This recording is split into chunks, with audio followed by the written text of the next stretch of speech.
Bayangin hidup di Indonesia itu kayak naik level dalam game.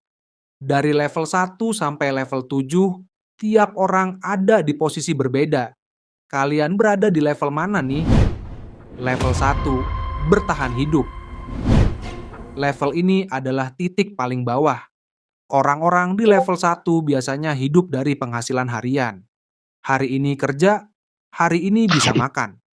Kalau besok nggak ada kerjaan, ya besok nggak ada makan.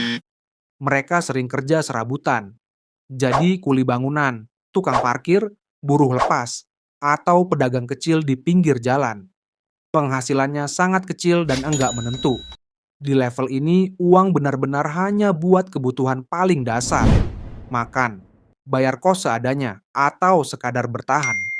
Bahkan kalau mau nabung, hampir mustahil. Rasanya, ketika ada keadaan darurat, misalnya sakit atau butuh bayar sesuatu mendadak, solusinya cuma dua, berutang atau minta bantuan orang lain. Hidup di level ini berat banget, tapi ada satu hal penting yang bisa dipelajari, kemampuan bertahan. Karena meski hidup serba kekurangan, mereka terbiasa kreatif cari jalan supaya tetap bisa hidup. Lanjut ke level 2, pas-pasan. Kalau di level 1 tadi orang masih bingung besok bisa makan atau enggak, di level 2 hidupnya sudah sedikit lebih aman. Biasanya mereka sudah punya penghasilan tetap tiap bulan. Misalnya gaji hampir setara UMR. Dengan uang itu, kebutuhan pokok bisa terpenuhi. Bisa makan 3 kali sehari, bayar kos atau kontrakan, listrik, pulsa, bahkan sesekali nongkrong. Tapi saat gajian tanggal 1, tanggal 10 udah mulai bingung. Dan menjelang tanggal tua, dompet sering kering. Kenapa? Karena penghasilannya hanya cukup untuk kebutuhan dasar. Tidak ada ruang untuk nabung, apalagi investasi. Apalagi kalau ada musibah misalnya sakit, motor rusak, atau ada kebutuhan mendadak uangnya nggak cukup. Akhirnya terpaksa pinjam. Ke teman, ke keluarga, bahkan ke pinjol. Level pas-pasan ini bisa dibilang jebakan paling besar. Karena kelihatannya aman, tapi sebenarnya rawan banget. Orang di level ini bisa bertahun-tahun terjebak di posisi yang sama kalau nggak belajar mengatur uang. Lanjut lagi, level 3 mulai nabung.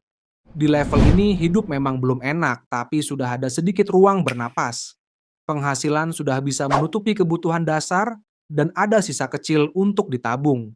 Orang-orang di level 3 belum bisa beli barang mewah, apalagi liburan. Tapi sudah bisa menyisihkan uang buat darurat. Misalnya kalau motor rusak, nggak perlu langsung panik atau minjem sana-sini. Tabungannya tipis, tapi cukup bikin tidur lebih tenang. Namun, di level ini semuanya masih serba terbatas. Karena itu, level ini bisa dibilang titik awal keluar dari lingkaran pas-pasan. Masih sederhana, tapi udah ada pijakan untuk naik ke level berikutnya. Level 4, menengah ke bawah. Di level 4 ini hidup sudah mulai terasa sedikit lebih nyaman. Penghasilan cukup untuk kebutuhan sehari-hari, ada tabungan kecil, dan sesekali bisa menikmati hal-hal di luar kebutuhan pokok. Misalnya bisa makan di restoran sederhana, beli pakaian yang sedikit lebih bagus, atau jalan-jalan ke tempat wisata murah. Kalau ada kebutuhan mendadak, masih bisa ditutupi dari tabungan atau gaji bulan depan, meski kadang agak keteteran. Orang di level ini biasanya mulai memikirkan hal-hal jangka panjang, seperti pendidikan anak atau asuransi, meski belum terlalu stabil. Level 4 ini bisa dibilang zona abu-abu.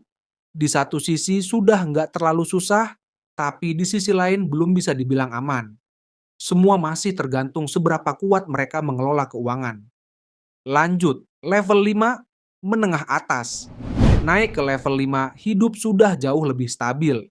Orang di level ini biasanya sudah punya rumah sendiri, kendaraan yang layak, dan penghasilan yang cukup untuk menabung sekaligus berinvestasi. Bahkan kelas menengah atas kalau belanja tanpa harus mikir terlalu lama dan ganti HP baru bukan lagi jadi beban. Kalau ada kebutuhan darurat, misalnya sakit atau perbaikan rumah, mereka lebih siap karena sudah punya dana cadangan. Di level ini sering disebut kelas menengah mapan. Hidup terlihat enak, nyaman, tapi sebenarnya pondasi keuangannya belum sekuat itu. Kalau penghasilan berhenti mendadak, masih ada kemungkinan jatuh ke bawah. Lanjut lagi, level 6, financial freedom. Level ini adalah mimpi banyak orang, yaitu kebebasan finansial. Artinya, kita nggak lagi kerja demi uang, tapi uang yang bekerja untuk kita. Penghasilan pasif dari bisnis, properti, atau investasi sudah cukup menutup semua kebutuhan hidup. Di tahap ini, hidup terasa jauh lebih tenang. Rumah, kendaraan, tabungan, dan masa depan keluarga sudah aman. Bahkan kalau berhenti kerja, gaya hidup sehari-hari tetap bisa terjaga tanpa harus khawatir. Yang menarik, orang di level ini punya keleluasaan lebih. Mereka bisa mengejar passion, liburan kapan saja, atau membantu orang lain dalam skala yang lebih besar. Karena uang bukan lagi penghalang utama. Terakhir, level 7, super kaya atau elit. Level terakhir ini hanya dihuni segelintir orang. Super kaya atau elit. Kekayaannya bukan lagi miliaran, tapi bisa ratusan miliar bahkan triliunan. Aset mereka tersebar ada di mana-mana. Hidup di level ini sudah jauh melampaui sekadar kenyamanan. Mereka punya kekuasaan, pengaruh, bahkan bisa mengubah arah ekonomi dan politik.